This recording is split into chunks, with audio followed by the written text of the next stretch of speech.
Bom dia, hoje é dia 11 de junho de 2024, tá?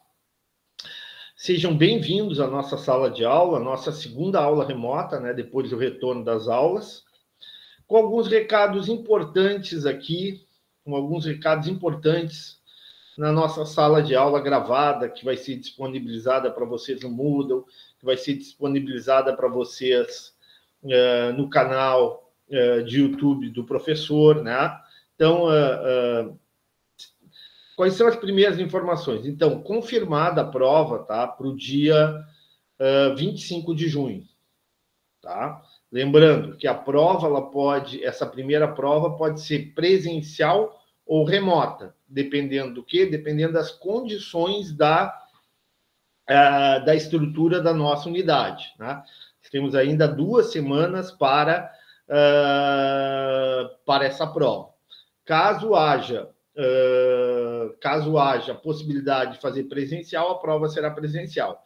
Caso contrário, a prova será remota. Outra questão importante é a segunda prova, que também já está definida, no dia 23 de julho. Essa seguramente será presencial, tá? 23 de julho, seguramente essa prova será presencial. E, por fim, no dia 30 de julho, nós temos uma terceira prova, que é a prova de recuperação da disciplina, para quem ficou em recuperação.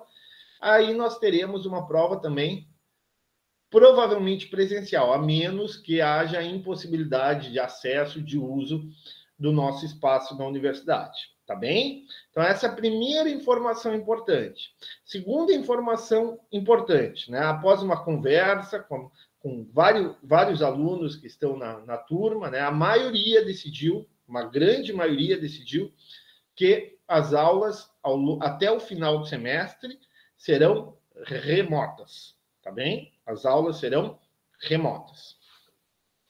Ok? Bem, vamos lá, então. As informações estão dadas, tá? Estão colocadas. E a gente já vai começando aqui a revisão do questionário. Pergunto para vocês, a pergunta 1, eu preciso revisar? Alguma dúvida quanto à pergunta 1? Sim ou não? Alguma dúvida? Bom, ninguém respondeu porque não tem dúvida. Segunda questão, alguma dúvida quanto à pergunta 2?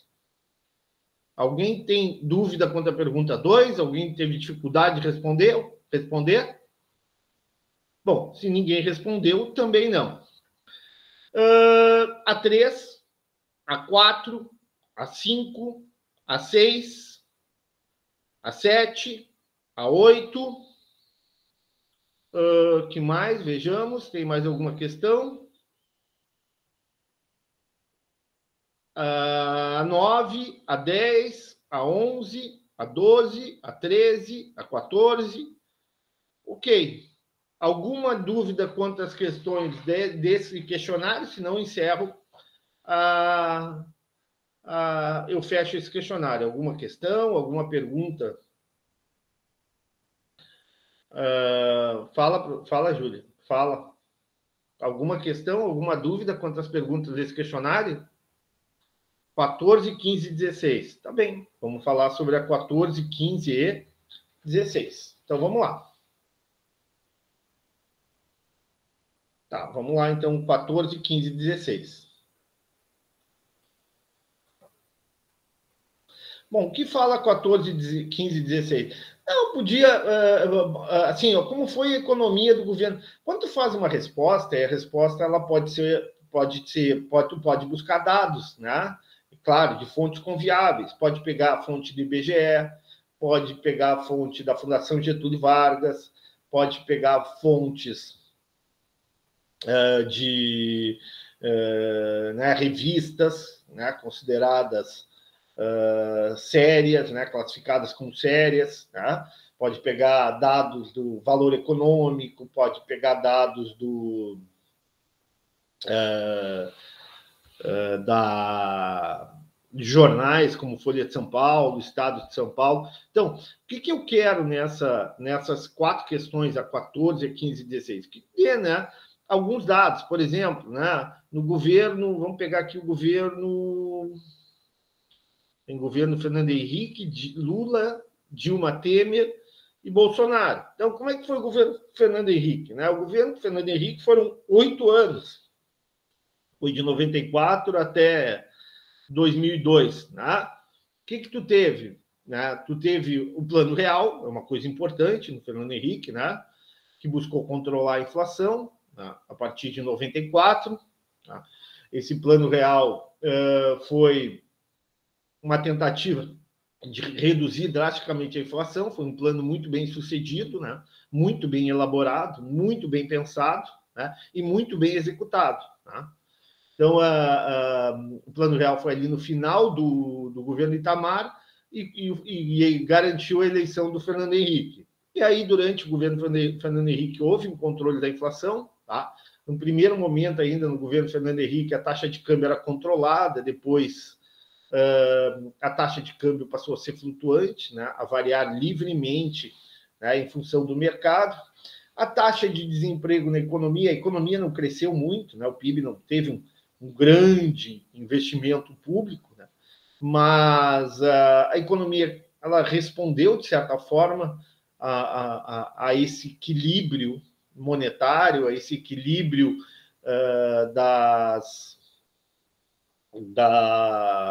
equilíbrio da inflação, esse controle da inflação, né? O desemprego baixou, não de forma significativa, mas o desemprego baixou. Os investimentos públicos nem foram tão relevantes, porque o governo buscou o equilíbrio fiscal das contas públicas, né? O governo buscou o equilíbrio fiscal das contas públicas. O governo teve que gastar muito, principalmente com a implantação do Sistema Único de Saúde. O Sistema Único de Saúde, ele foi criado em 91 ou 92, não sei exatamente, tá? Qual é o ano, alguém sabe, pode responder no chat, se foi 91 ou 92, mas ele estava previsto, do ponto de vista teórico, né? Ele estava previsto na Constituição de 88. Que dizia a Constituição de 88? A Constituição de 88 dizia o seguinte, dizia, olha, o modelo de saúde, o modelo de financiamento da saúde vai deixar de ser um modelo de financiamento previdencialista. O que era o modelo de previdencialista? Era um modelo onde a pessoa tinha acesso à saúde mediante a saúde pública, né? Mediante o pagamento de um determinado valor, né? Tu pagava um carnê, se tu era assalariado, se tu tinha, né? Se tu era autônomo, tu pagava um carnê lá para o INSS, né? Para o governo, e o governo te dava direito ao acesso à saúde pública. A partir de 1988, com a Constituição, né, com a atual Constituição, o que ficou estabelecido? Não. Nós vamos incluir, nós vamos agregar todos os cidadãos, sejam eles trabalhadores formais ou não, sejam eles autônomos que contribuem ou não, e garantir a todos o acesso universal, tanto em termos de cobertura vertical, quanto em termos de cobertura horizontal, ou seja, garantir o acesso a todos os níveis de complexidade e garantir o acesso a todos, independente da sua condição social, econômica, se está na periferia, se está no centro, se mora em zona rural, se mora em zona urbana, né? Bom, bonitas frases, excelente, né? O que está no texto, só que isso implica no impacto. Nós somos economistas, vocês serão administradores. Isso aí gerou um impacto econômico no orçamento público. Como atender a essa nova demanda? Como atender a essa nova realidade, né, da prestação de serviços na área da saúde? O orçamento de saúde ia crescer absurdamente, deveria crescer para atender a ideia de universalização. Bom, o que o governo fez? No primeiro momento, ainda no governo Itamar, tá? O governo Itamar Franco, tá? Que foi um um governo tipo Temer, né, um mandato tampão. Por quê? Porque, assim como a Dilma, né, o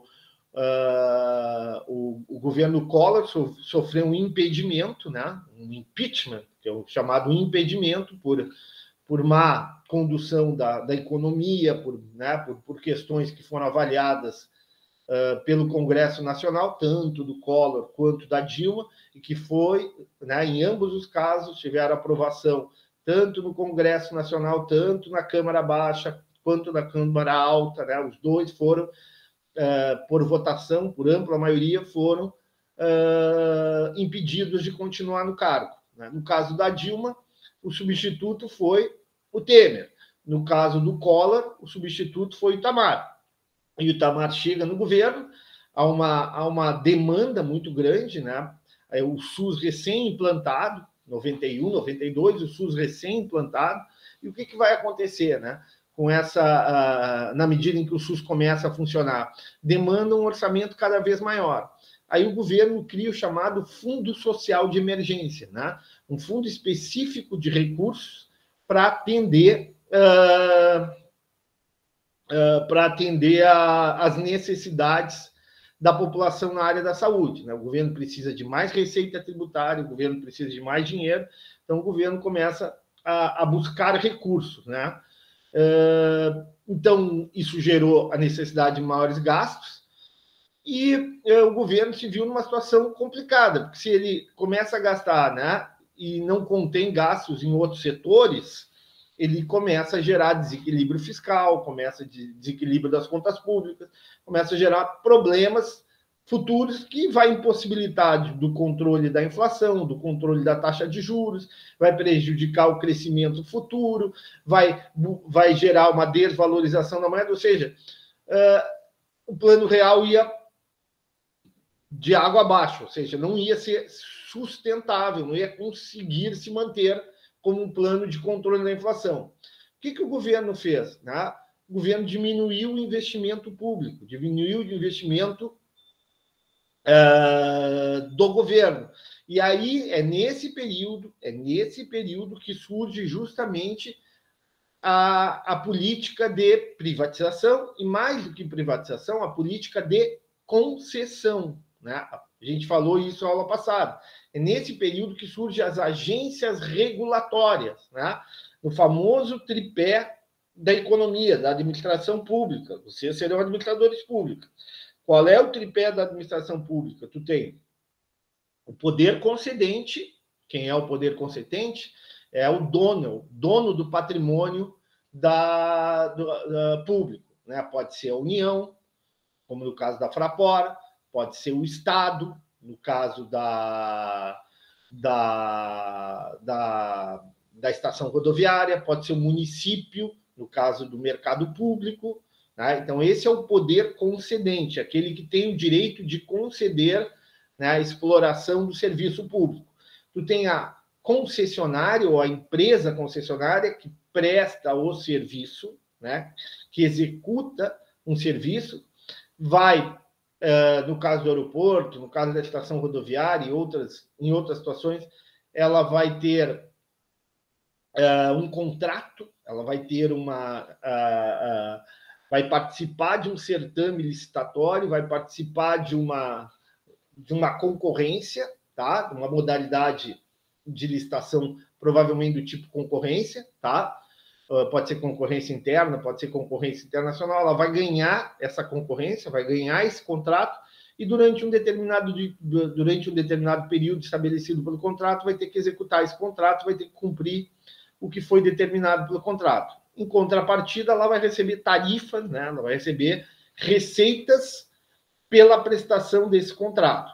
E um terceiro agente nessa história, né, criado lá no governo Fernando Henrique, quando surge a lei das concessões, quando surge as agências regulatórias, o terceiro agente aí é um agente autônomo, né, que não representa nem o governo, nem as concessionárias. Né? Representa quem? Representa a fiscalização do contrato. É um órgão autônomo que busca justamente fazer com que esse contrato seja eficiente, seja bem executado, né? Que seja cumprido, que seja fiscalizado. Por exemplo, se é uma rodovia e uma empresa privada está prestando esse serviço, se essa rodovia está sendo bem feita, se está utilizando material adequado, né, na quantidade, na qualidade exigida do contrato. Isso que é o papel? É o papel da agência, né? A agência denuncia, a agência aponta eventuais situações de não observância do contrato. Opa, nós temos uma nova realidade no Brasil. Nós temos um novo modelo de investimento. Agora, não mais centrado no setor público, tá? Mas sim num modelo de concessão, um modelo de transferência do investimento público para o investimento privado. O privado começa agora a fazer investimentos, destinar recursos para a infraestrutura, portos, rodovias, ferrovias, aeroportos, e por aí vai, uma infinidade de setores aí onde o privado começa a operar, começa a investir. Tá? E o que faz o setor público? Né? O setor público cria essas agências, né? A gente falou da Fraport, a aula passada, né? No caso da Fraport é a ANAC, né? Agência Nacional de Aviação Civil. No caso aqui da Estação Rodoviária de Porto Alegre, né? No Rio Grande do Sul nós temos uma agência específica que é mais ampla, né? Que é a Agência Estadual do Rio Grande do Sul, né? Que abarca todas as concessões estaduais das mais variadas áreas. Em âmbito federal, tu tem a Agência Nacional de Águas, que é do lado da UERGS ali, não sei se vocês viram, o prédio do lado da UERGS é a Agência Nacional de Águas, tá? Tu tem a Anvisa na área da vigilância sanitária, tu tem a ANS agora, que está uma discussão sobre reajuste dos planos de saúde, também uma agência regulatória. Nós temos aí a ANP, a Agência Nacional do Petróleo. Nós temos a área de telefonia, é outro setor em que o Fernando Henrique ele concede a prestação de serviço, né? Antes na década de 80, para tu comprar, eu e o Jorge sabemos disso, né, Jorge? Para a gente comprar um telefone, a gente tinha que entrar numa fila, né? Pagávamos de forma antecipada, e muitas vezes demorava 1, 2, até 3 anos para receber o telefone. Né? Pagávamos para ter o direito de receber um telefone. Na época não existia telefonia celular, só existia telefonia fixa, né? E a oferta era exclusiva do setor público. Né? O setor privado não participava da telefonia. Outras áreas, a área de energia elétrica também, que só tinha empresas privadas, né? Empresas públicas, a partir da concessão, tu cria uma agência específica, a ANEEL, né? Agência Nacional de Energia Elétrica. Depois ainda, posso falar uma infinidade de agências, que mais? Falei, vamos ver aqui na área de Agência Nacional a NTT, Agência Nacional de Transporte Terrestre, que pega todos os modais, o modal rodoviário, o modal ferroviário, né? E por aí vai. Ou seja, é um novo modelo de relação entre o público e o privado, tá? Então, o público começa a direcionar aquilo que eu falo em aula, que eu falei em aula para vocês durante muito tempo, né? O público começa a direcionar o seu orçamento não mais para investimento público, ou não tanto para investimento público. O investimento público cai. E o que cresce? Cresce o investimento, os gastos em seguridade social, tá? Então, os gastos em seguridade social começam a ser maiores, né? Então, começa a crescer o orçamento da saúde, começa a crescer o orçamento da educação, começa a crescer o orçamento da segurança pública, né? Então, não que o orçamento, não que a União, não que os estados, não que os municípios diminuam de tamanho, não que o gasto público diminua com a entrada desse novo modelo. Não, o que acontece principalmente é uma realocação do orçamento, é uma destinação do gasto público para o guarda-chuva, que eu chamo para vocês, né, da Seguridade Social. Aí, nesse período, já começam os problemas de previdência, já começa a se discutir a reforma da Previdência, já começa a se discutir a reforma administrativa, ou seja, a partir desse momento, né, o orçamento em saúde vai pretender, o orçamento do setor público, né, vai muito mais para atender gastos sociais, como política de assistência em saúde, política de previdência social, política do SUS, de atendimento do SUS. Tá? Então, a década de 90, o governo Fernando Henrique é um governo de guinada, de transformação. Tá? E depois os outros governos que seguem, mais ou menos, não interrompem essa linha, né? Nenhum outro governo cancela as agências reguladoras, nenhum outro governo deixa de fazer concessões, pode fazer de forma mais acelerada ou não, de forma mais intensa ou não, né? Pode ser mais seletiva ou não nas concessões, mas invariavelmente todos os governos seguintes continuam nessa política de concessões, né? E continuam também com uma política de crescimento do orçamento em Seguridade Social. O Fernando Henrique é que começa com Bolsa Família, com alguns programas assistenciais, chega o primeiro governo Lula, amplia esse programa de assistência social, depois o segundo governo Lula, governo Dilma, né, esse orçamento de Seguridade Social, ele se torna cada vez maior, né? Tanto na Previdência, quanto na saúde, e quanto na assistência. Me fiz claro ou não? Deu para entender um pouco o governo Fernando Henrique?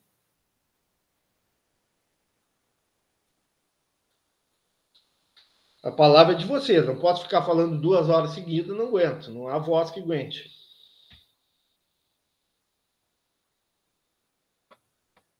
Nenhuma pergunta, nenhuma dúvida quanto a essa questão?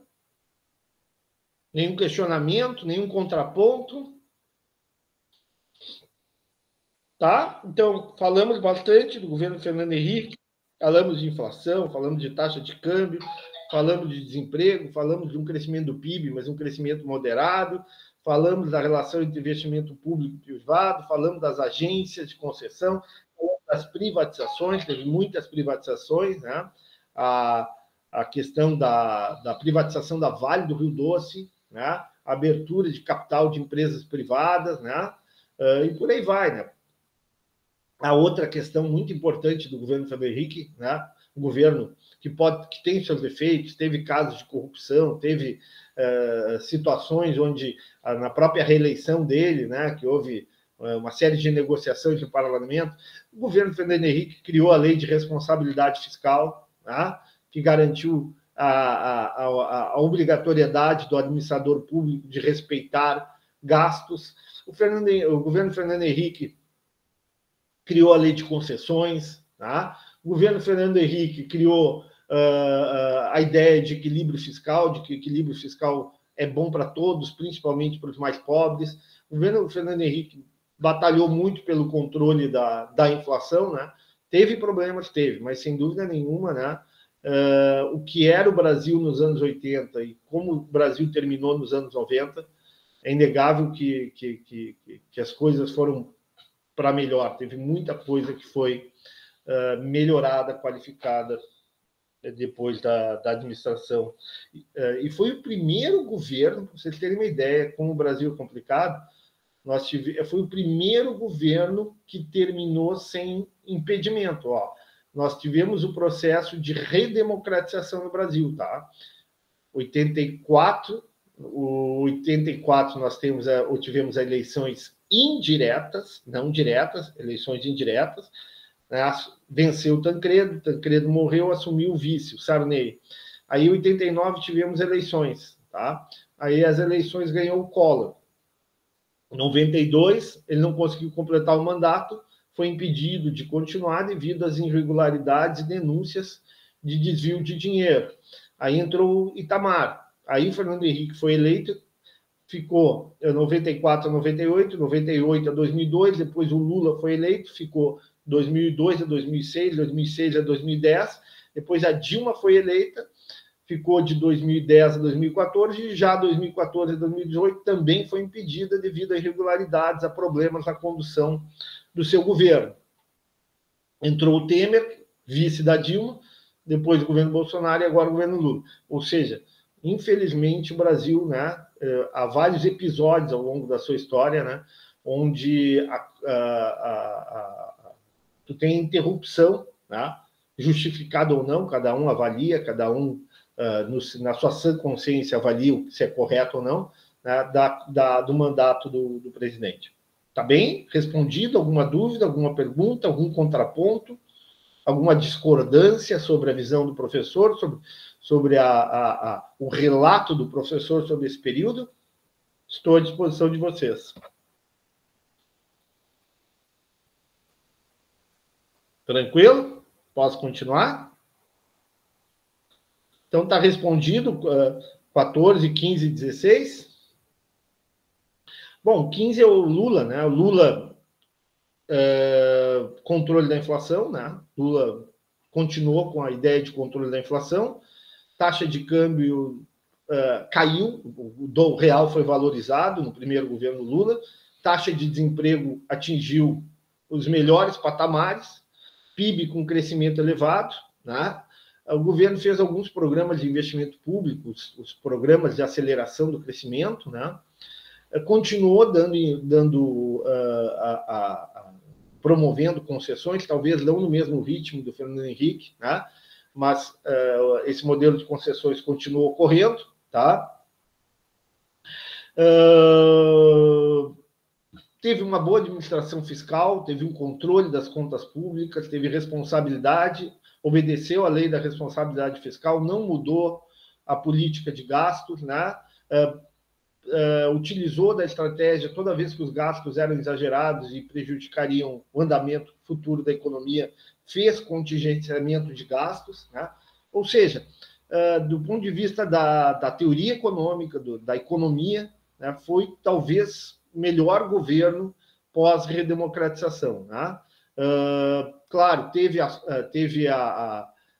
a sorte ou a conjuntura internacional favorável, né? A China crescia absurdamente e demandava todo tipo de produto, minério de ferro, produtos agrícolas, né? Mas a sorte, eu sempre digo, a sorte acompanha os bons, né? Ou aqueles que fazem a coisa correta, né? Porque os bons também podem fazer a coisa errada. Infelizmente, uma hora está fazendo correto, outra hora está fazendo errado, né? Então, o governo Lula, principalmente o primeiro e no início do segundo, soube aproveitar a onda, né, uma onda favorável da economia internacional, e foi o período que o país mais cresceu nos últimos 40 anos. Né? Ou seja, controle dos gastos públicos, a melhoria do salário mínimo, diminuição da desigualdade social, melhoria da condição, principalmente dos mais vulneráveis, política de financiamento da casa própria bem feita, né? Surge programa, mais um programa assistencial Minha Casa Minha Vida, aumento do salário real do trabalhador de baixa renda, né? Ou seja, muito bom governo, muito boa administração, né? Com controle, com respeito às contas públicas, com responsabilidade fiscal. Segundo o governo, já não foi tão bom, a situação já não era tão boa, né? O governo começou já a não ter um controle tão rígido do gasto público, a situação internacional já não era também tão boa, tu teve a crise imobiliária em 2008, 2009, né? Que atingiu todo, nos Estados Unidos, que atingiu todo o mundo entrou em recessão, o Brasil adotou uma política anticíclica, uma política de aumento do gasto público para manter o crescimento da economia. O PIB ainda cresceu um pouco, né? Acho que em 2009, 2010 esse crescimento ainda foi significativo, mas o governo, né, e a economia já dava sinais de que esse modelo estava se esgotando, né? O governo começou a crescer os gastos públicos, a perder um pouquinho do controle do equilíbrio fiscal. Aí vem um novo governo, né? Vem o governo Dilma, né? Que a gente vai falar daqui a pouco, mas assim, se a gente pegar os 8 anos do governo Lula, né, o saldo é bastante positivo, né? O saldo é bastante positivo nos mais indicadores econômicos e nos indicadores sociais. Sem dúvida, foi um período muito bom para a economia brasileira, foi muito bom para o trabalhador brasileiro, principalmente o trabalhador de baixa renda. As empresas também lucraram muito, tá? Foi bom também para as empresas, ou seja, foi um governo onde tu teve uma boa administração. Teve escândalos, teve ali o tal do mensalão, teve outras situações aí que do âmbito político, mas essa parte não me interessa. Estou aqui falando do ponto de vista econômico, tá? E do ponto de vista dos indicadores econômicos e sociais, sem dúvida nenhuma, melhoraram muito, né, durante o governo Lula. Bom, e aí vem o governo Dilma, né? O governo Dilma teve. O governo Dilma começa, né, já numa conjuntura internacional não tão boa quanto do governo Lula, né? A Dilma opta por outro caminho, né? Opta por um caminho de diminuir as concessões, diminuir a liberdade econômica, começa a adotar uma política de aumento dos gastos públicos, né? De não observância das regras de responsabilidade, né, do ponto de vista fiscal. Então, a economia, paulatinamente, ano a ano, começa a se deteriorar. Né? A inflação, a pressão inflacionária se torna cada vez maior, o déficit público se torna cada vez maior, os juros se elevam, né? Ela recebe um legado muito ruim, que é a questão dos gastos, com Olimpíadas e Copa, né? Isso aí acelera ainda, aumenta os gastos públicos, gera uma expectativa, gera um sentimento ruim na população brasileira, porque, né, a população percebe que o governo está gastando de forma demasiada e não necessariamente naquilo que era mais importante para a sociedade, principalmente para os mais pobres, né? Ela perde o controle, perde o domínio político, né? A economia entra numa recessão absurda, né? A partir de 2013, 2014, a recessão ela é muito grande. Mesmo assim, ela consegue se eleger, né? Muito apertada. Ela veio na época não era o candidato, era o Aécio Neves, né? Mas ela já se reelege muito desacreditada, né? Com apoio popular, com apoio da população já bastante reduzido, né? E no segundo mandato a coisa só deteriora. Ela insiste, né, na mesma estratégia de não controle do gasto público, de não conceder, não ampliar o programa de concessões, né? A inflação se acirra, o desemprego atinge taxas absurdas de 15%, 16%, 17%, né? Em algumas regiões do país. Então, termina, né, tornando-se inviável ali a condução a sua condução política. Há o processo de impedimento, tá? Esse processo de impedimento leva ao Temer. Qual é o grande...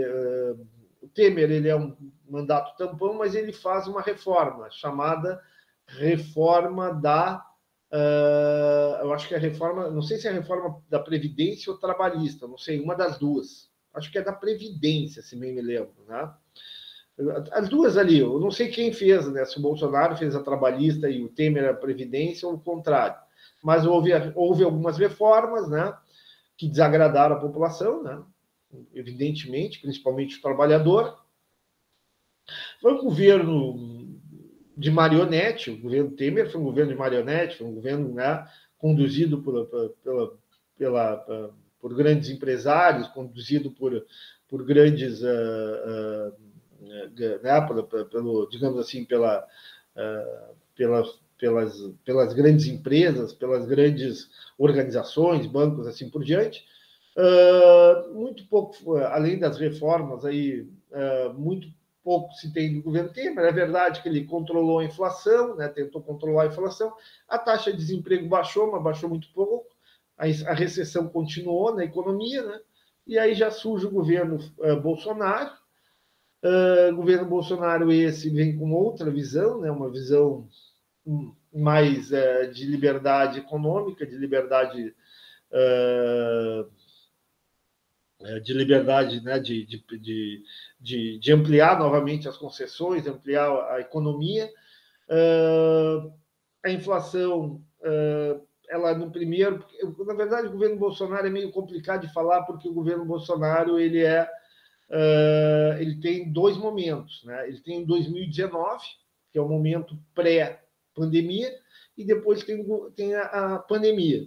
Aí fica difícil tu dizer, né, até que ponto é culpa do governo, até que ponto é da pandemia. Sem dúvida, a pandemia teve culpa, mas o governo também teve uma má condução em vários aspectos, principalmente, né, não percebeu o impacto da pandemia, que o impacto da economia da pandemia ia ter sobre a economia, né? Então, a condução muito ruim, né, da política de saúde, muito ruim, péssima, para não dizer ruim, péssima. Tá?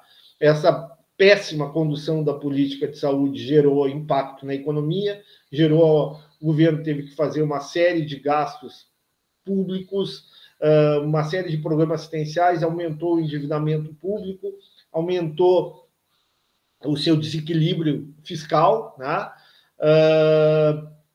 O governo retardou, né, através da falta de entendimento da gravidade do problema, da gravidade da pandemia e o impacto que teria sobre empresas, sobre trabalhadores, sobre a saúde das pessoas, né? E aí, claro, isso tudo impactou a economia não cresceu. Aí, quando terminou a pandemia, já era o último governo, praticamente meados de 22 e o último governo dele. Houve uma recuperação das contas públicas, né? Houve uma recuperação em V da economia, a economia realmente volta a crescer, né? Houve uma diminuição do endividamento público, mas o crescimento, se tu pegar os anos antes da pandemia e pós-pandemia, digamos, 19 e 23 e 22, né? Que são os anos o ano pré e o ano pós da pandemia, o crescimento do PIB foi fraco, né? Então, a economia não teve um grande desempenho, tá? Os defensores desse governo podem até argumentar que foi em função da pandemia, tem justificativa, mas a condução, né, a economia é muito mais do que inflação, do que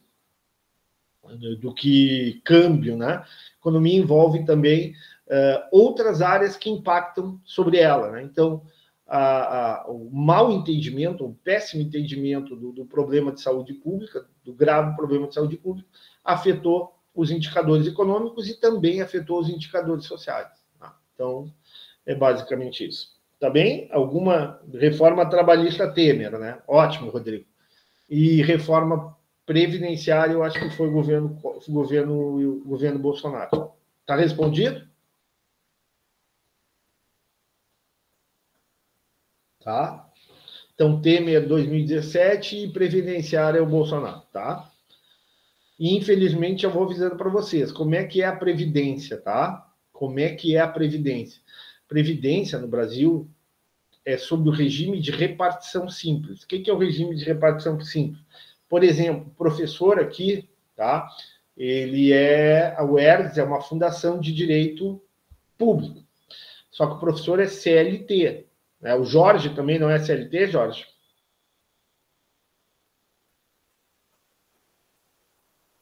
Tá. Então, o que nós recebemos? Eu e o Jorge recebemos. Pagamos, né, pagamos a contribuição previdenciária todo mês e recebemos, em troca, o direito ao FGTS e, no futuro, uma aposentadoria, que tem um teto. Alguém sabe o teto da aposentadoria do INSS hoje? Alguém me dá essa informação?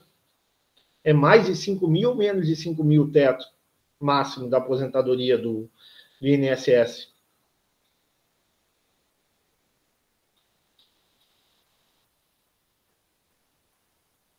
Ninguém sabe? Tentem pesquisar aí, me ajudem que eu não posso sair da sala, tá? Se alguém puder, qual é o teto da aposentadoria do INSS? Ah, tá. Olha, interessante. Aumentou para 7.786. É difícil ganhar esse valor, né? Nem eu, nem o Jorge vamos ganhar esse valor, né, Jorge? Mas, né? Ok. Obrigado, Gurias. Bom, mas então o que nós temos? Nós temos, então, o grande problema desse regime de repartição simples é o seguinte: tu tem impacto entre gerações, né? Tu tem a geração atual, né, que está trabalhando, que está contribuindo, que está pagando, está contribuindo com o INSS e vai se aposentar. Né? Eu, Jorge, vamos nos aposentar mais cedo ou mais tarde. Eu, né, daqui a 8, 9 anos, estou aposentado. Né? O Jorge é mais novo, né? Talvez um pouco menos, né? Um pouco mais, né? Não sei qual é a regra de aposentadoria do Jorge, só que nós vamos nos aposentar aí. Quando nos aposentarmos, nós vamos querer receber o que a gente tem direito, que é uma aposentadoria pelo INSS, o nosso FGTS, assim por diante, né? Bom, e quem é que vai pagar para que a gente possa receber esse salário, essa aposentadoria? São vocês. É a Júlia, é a Rosânia, é a Ana Júlia, é a Harley, é o Rodrigo, que são jovens, são mais jovens que a gente. Entendeu? Vocês vão contribuir para o INSS, vão recolher o FGTS. Tá? O que a gente espera? A gente espera que vocês trabalhem, tenha mercado para vocês trabalharem, mercado formal, que vocês contribuam, né? E que tenha gente suficiente para garantir a aposentadoria dos mais velhos. Mais velhos. Se é verdade que os mais velhos estão se aposentando cada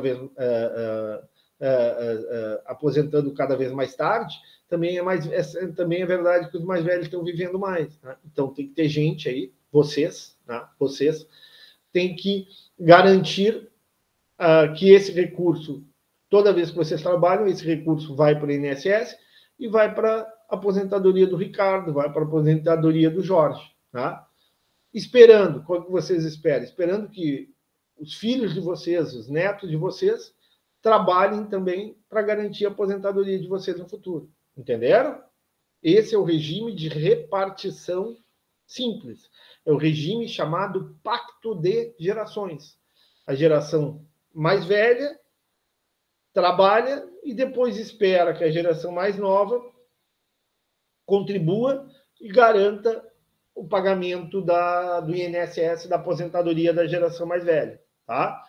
Qual é o problema desse regime atual? O problema é o seguinte: o problema é que tem cada vez gente mais velha e cada vez menos gente nova. Né? A taxa de fecundidade da mulher, né? A taxa de crescimento populacional, todos os indicadores mostram que a população está estagnada. Né? A população, só no Rio Grande do Sul, a tendência de diminuir o tamanho da população. No Brasil também. Né?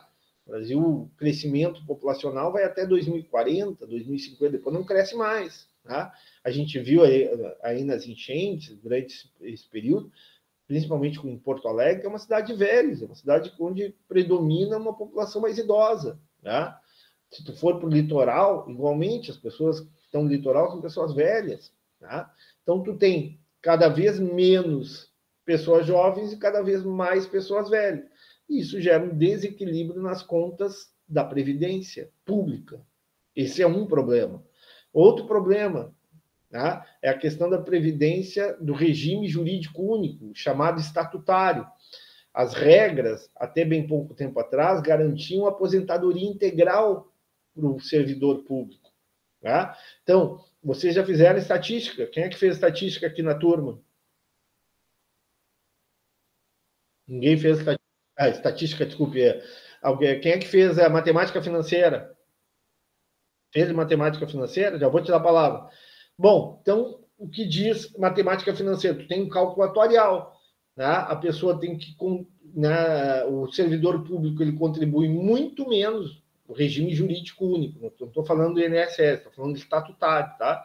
Do que ele vai receber na sua aposentadoria. Aí tu tem aposentadoria especial, por exemplo, policiais, né? Se aposentam cedo, brigadianos, né? Tu tem uma série de setores na economia, na área pública, onde tem aposentadoria especial. Tudo isso vai fazendo com que o desequilíbrio, principalmente entre os estatutários, entre as pessoas,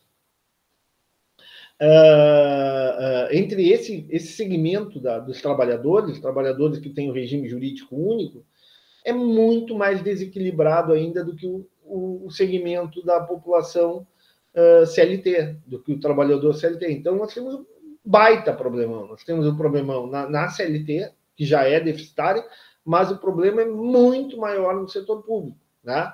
Onde tu tem pessoas que ainda ganham aposentadoria integral, né?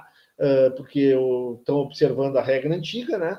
E não contribuíram para isso. Eu vou dar um exemplo, eu digo, na minha família, eu tenho, meu pai, graças a Deus, está com 91 anos, ele era engenheiro, se aposentou como engenheiro no Estado, estatutário, se aposentou com 51 anos, 51 anos.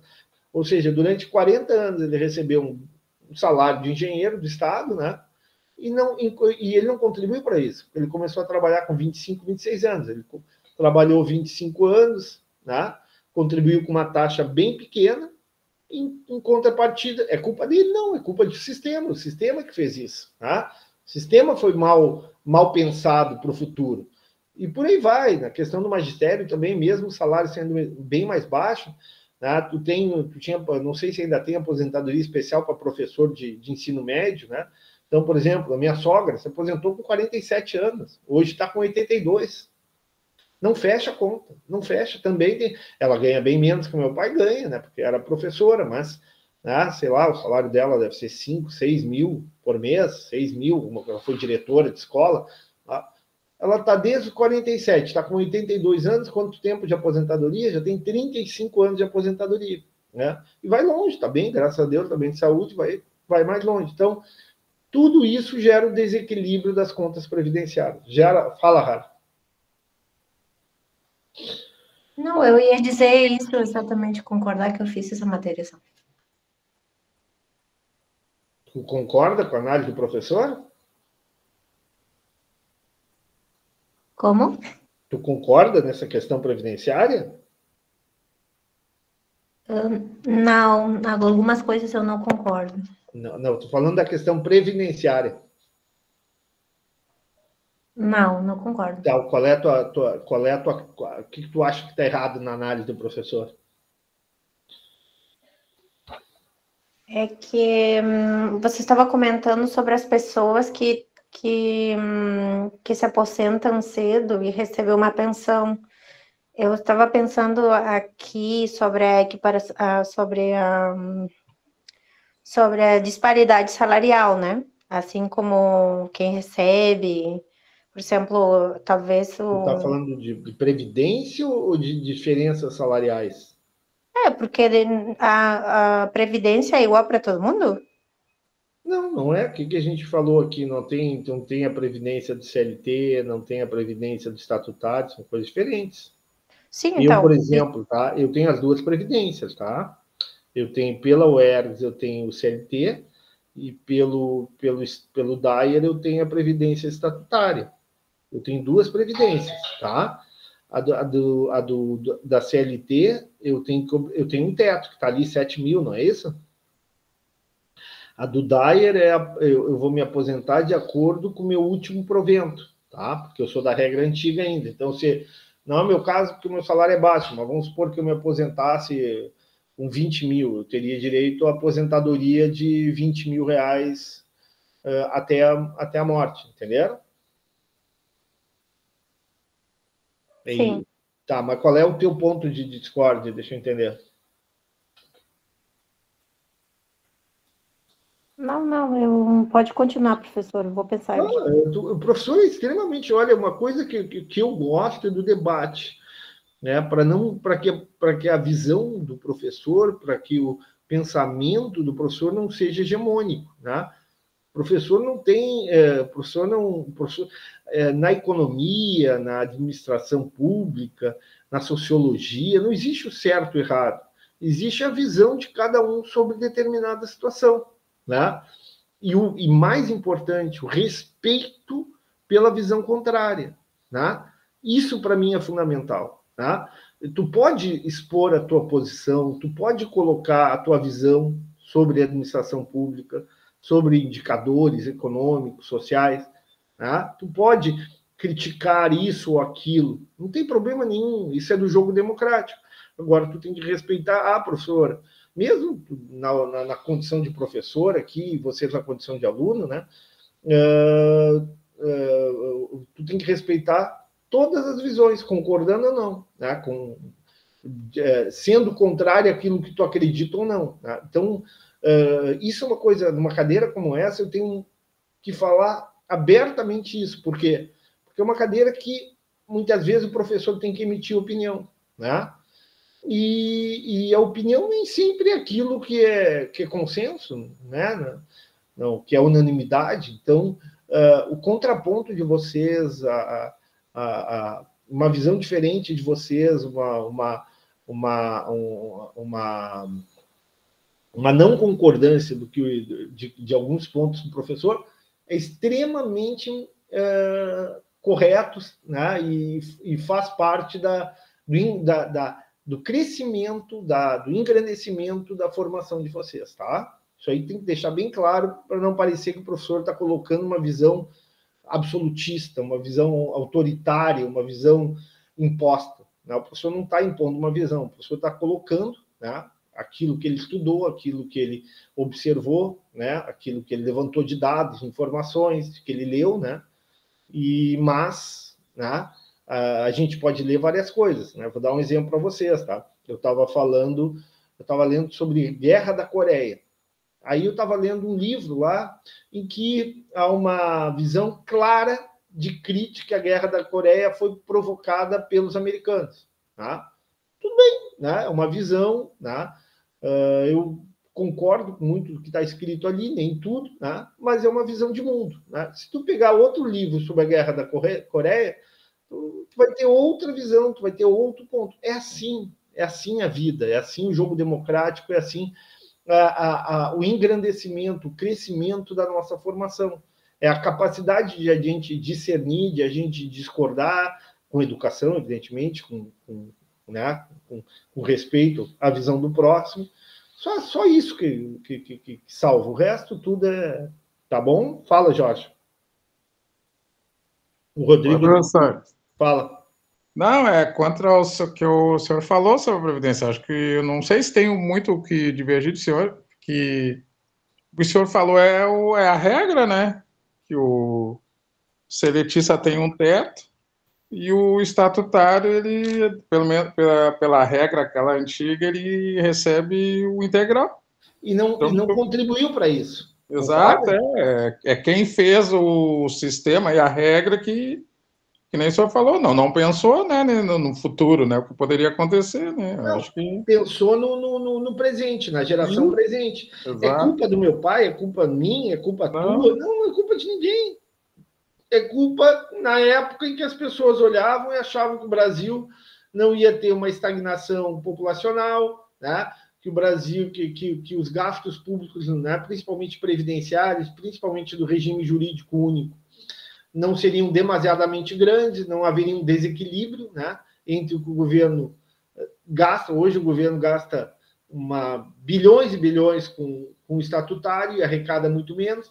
Claro, e isso aí foi melhorado? Houve uma reforma, né? Hoje, o servidor público, vocês mais jovens aí, quando ingressarem no setor público e se ingressarem no regime estatutário, vocês vão ver que vocês não vão ter mais direito à aposentadoria integral, né? Então, mudou a regra, mudou, mas para os mais antigos, e esses antigos que estão vivendo mais, como é o caso do meu pai, como é o caso da minha sogra, né? Eles contribuíram, sei lá, olha, com muito boa vontade, mas com muito boa vontade, 25% do que já receberam, entendeu? Opa, essa conta não fecha. Concordam comigo ou não? Sim, com certeza, né? Não tem como fechar, né? Não fecha, não tem como fechar. E quem é que paga isso? Né? É a sociedade que tem que fazer novas reformas, né? previdenciária, a mulher agora provavelmente vai ter uma nova reforma mais à frente, se não for no atual governo, talvez seja no próximo. Tá? E o que o governo pode fazer? Aumentar a alíquota, o governo pode aumentar o tempo de serviço. Tá? Então, a administração pública não tem muito o que fazer, né? Porque cada vez menos gente no mercado formal, tá? Cada vez mais gente vivendo mais, graças a Deus. Então, ou tu amplia lá a idade, já tem países, tá? Onde a aposentadoria com 70 anos para homem e 65, 67 para mulher. Tá? Ou seja, eu particularmente acho tudo isso um absurdo, né? Mas é opinião minha, né? Eu acho que tem que ter o trabalhador, ele tem que ter um direito ao descanso, né? Tem que ter direito aí a um tempo no final da vida, né? Tu imagina no Brasil se tu estabelecer 70 anos para homem, tá? O homem vive no Brasil, em média, 72 anos e meio, vamos dizer 74 anos, em média, tá? Tu te aposenta com 70 e tu tem 4 anos de direito de aposentadoria. Contribuiu a vida inteira e, na média, tu tem direito a 4 anos de aposentadoria. Tá certo isso? É justo? Eu pergunto para vocês.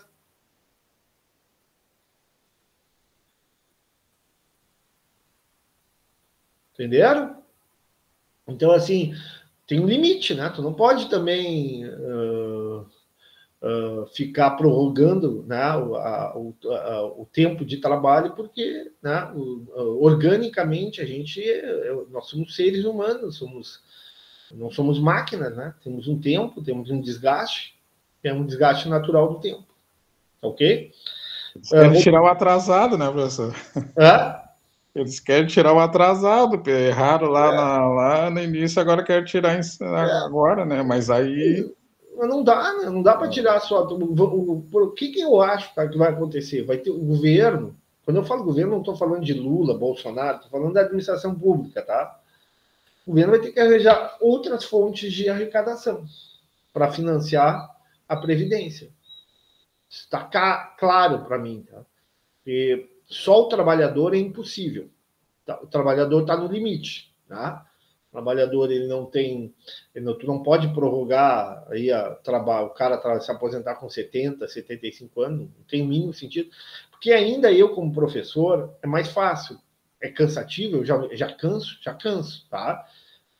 Mas tu imagina um pedreiro, tu imagina uma faxineira, eu não consigo imaginar uma faxineira com 65 anos se ajoelhando para limpar o chão de uma casa.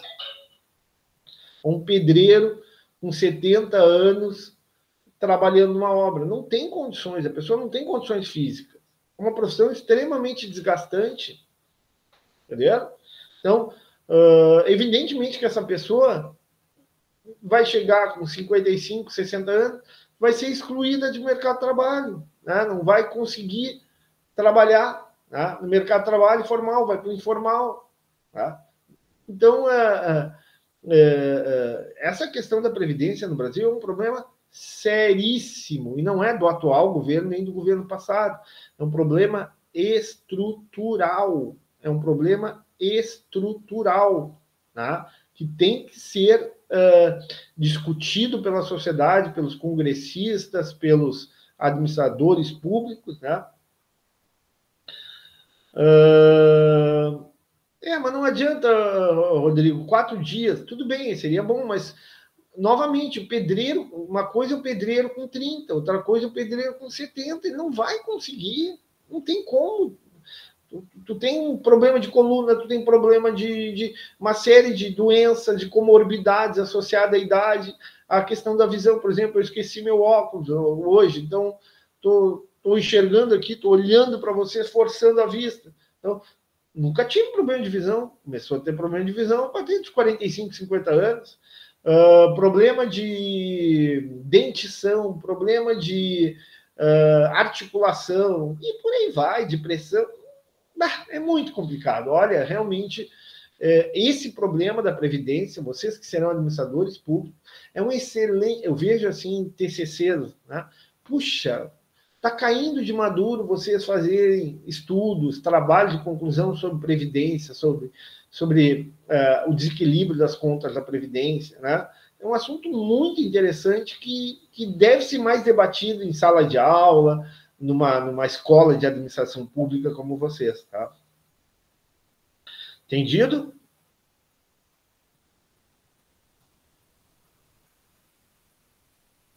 Tá. Bom, estou falando, espero que vocês estejam me escutando, né? Tá. Respondido a 14, 15, 16. Mais alguma pergunta desse questionário que vocês querem responder? Mais alguma discussão, mais alguma dúvida em relação a esse questionário em específico?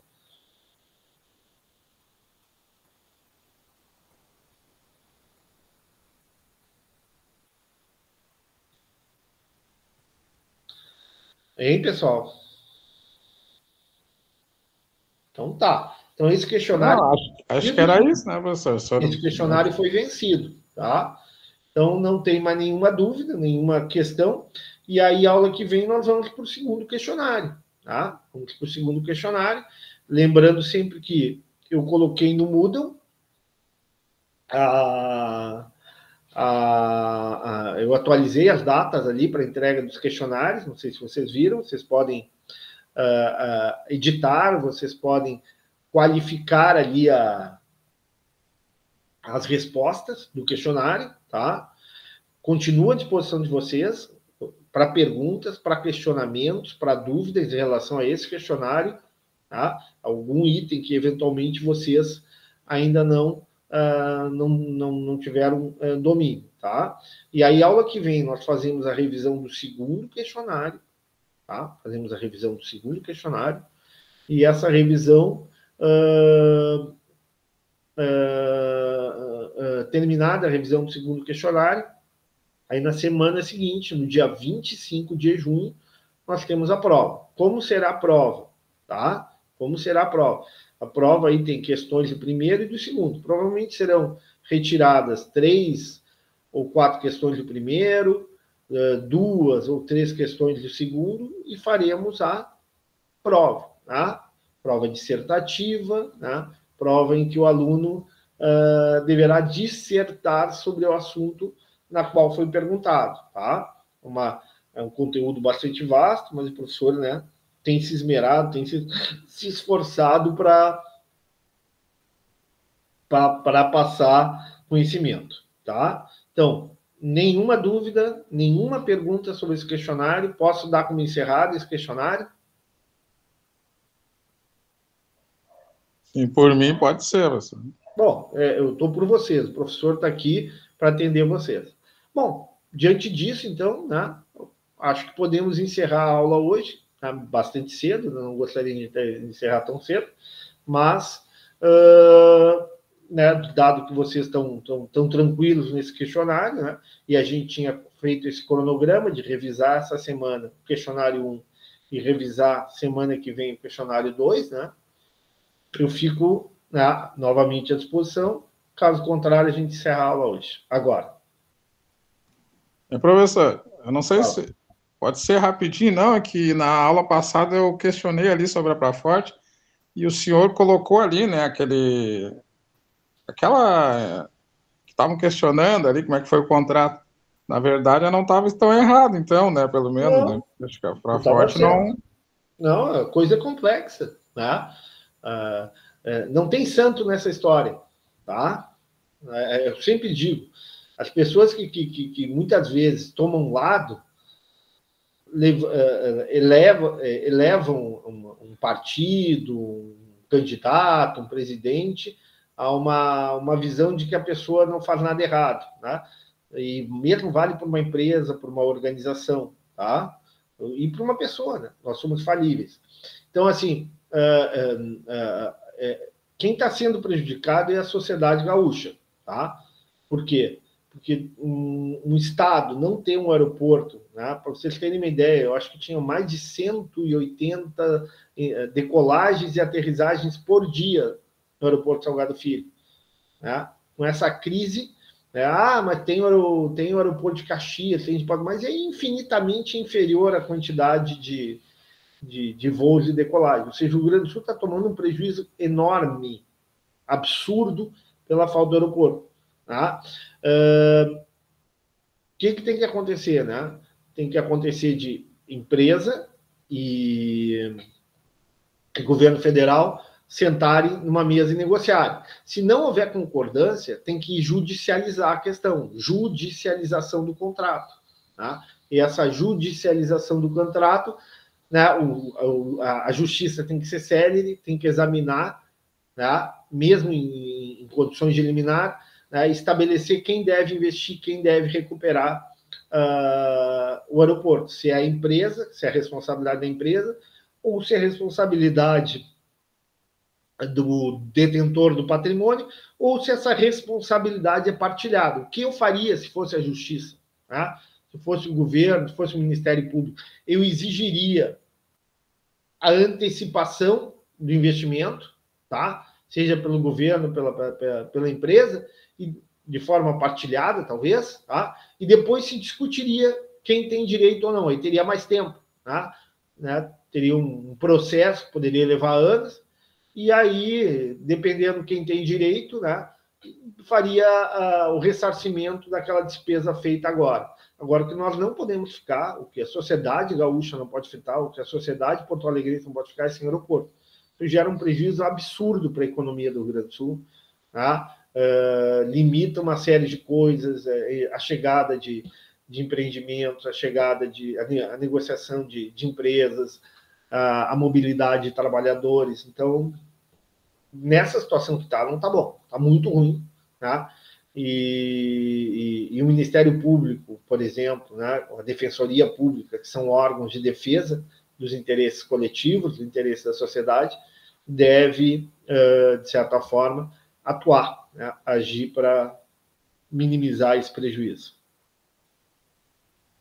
Tá bem, Jorge? Sim, é bem isso aí mesmo, né? Prejudicados somos todos o Estado. Mas eu não uso aeroporto, professor. Eu também não uso muito pouco. Mas não é uma questão de nós usar, né? Qual é a empresa, qual é o empreendimento que vai ser feito em Porto Alegre ou no Rio Grande do Sul, se não consegue nem chegar direito, né, no estado, se não tem mobilidade. Não. Isso está muito ruim mesmo, né? A sociedade tem que buscar o quanto antes que as partes, né, que a poder concedente e a empresa que presta serviço possam entrar num acordo, né, mesmo que esse acordo seja provisório e que depois seja discutido, né, a quem compete realmente se essa competência de recuperação do aeroporto, de reestruturação do aeroporto, né, se esses gastos são exclusivos da concessionária, se esses gastos são do poder concedente, né, ou se esses gastos devem ser partilhados. Mas tu não pode esperar, né, a justiça, muitas vezes uma decisão dessas, do âmbito judicial, demora 4, 5 anos, e aí tu vai ficar sem aeroporto 4, 5 anos? Impossível, né? Ou até mais, né, pessoal? Ou ter um segundo aeroporto também, né? Nas mesmas condições do Salgado Filho. Mas é custo, também era uma, né? Mas é custo, né? Então, o setor público assumir aonde construir esse aeroporto não é uma coisa simples, né? Não tem áreas disponíveis, não tem espaços próximos da cidade, Porto Alegre, para construir. É difícil, não é fácil construir um aeroporto. A área do aeroporto exige uma área enorme, exigem condições, né? Não pode ter prédios altos, não é tão simples assim. Infelizmente, não é tão simples. Tá bem? É isso, tá bom. Então, agradeço enormemente. Não, imagina, Jorge. Agradeço enormemente a atenção de vocês. Muito obrigado pela assistência, né? Sandra, Camila, Pamela, Jorge, Júlia, Ana Júlia, Harley, né? Fico feliz, né? Rodrigo, né? Pela presença de vocês, tá? A semana que vem eu coloco à disposição vamos ter aula remota de novo, né? E teremos aula de revisão da segunda lista, tá? E daí na outra semana, na semana subsequente, teremos a nossa primeira prova. Muito obrigado aí e tenha uma ótima terça-feira.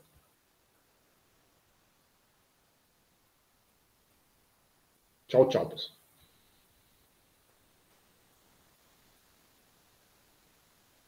Tchau, pessoal. Bom dia.